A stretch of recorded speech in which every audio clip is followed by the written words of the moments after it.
कल्पना कीजिए एक हंसते खेलते गांव की, जहां सैकड़ों परिवार रहते थे। फिर एक ऐसी काली रात आती है जब 1500 से ज्यादा लोग अपना सब कुछ छोड़कर अचानक गायब हो जाते हैं।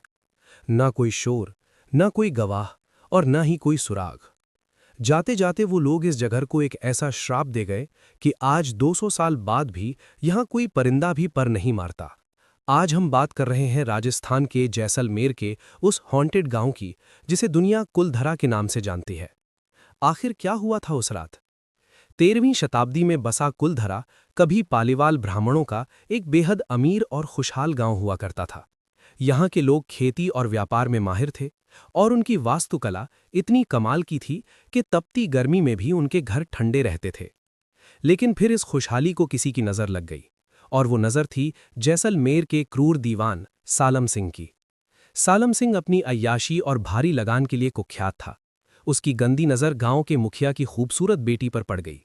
उसने गांव वालों को धमकी दी कि या तो लड़की उसे सौंप दें, वरना वो पूरे गांव को बर्बाद कर देगा।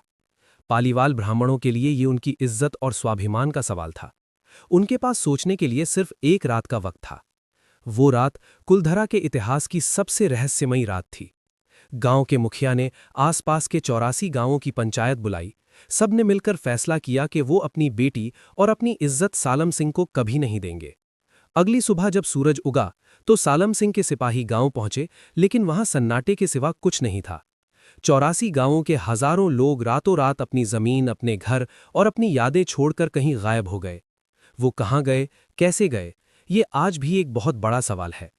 कहते हैं कि जाते वक्त उन ब्राह्मणों ने इस जगह को श्राप दिया था कि यहां अब कोई भी दोबारा नहीं बस पाएगा। तब से लेकर आज तक जिसने भी यहां घर बनाने या रुकने की कोशिश की, उसके साथ कुछ न कुछ अनहोनी हो गई। आज कुलधरा सिर्फ पत्थरों का एक खंडहर बनकर रह गया है, जहां दिन में भी जाने पर अजीब सी घबराहट महसूस होती है। भारत की पैरानॉर्मल सोसाइटी और कई शोधकर्ताओं ने यहां रात बिताई है। उनका कहना है कि यहां की हवाओं में एक भारीपन है। मशीनरी और सेंसर्स ने यहां कुछ ऐसी ऊर्जा रिकॉर्ड की है जिसे विज्ञान आसानी से समझा नहीं सकता। कुछ लोगों का मानना है कि उन लोगों की रूहें आज भी अपने घरों की रक्षा करती हैं। कुलधरा आज भी उन लोगों के बलिदान और स्वाभिमान की गवाही देता है। क्या वो लोग वाकई गायब हो गए या उन्होंने कहीं और जाकर नई जिंदगी शुरू की?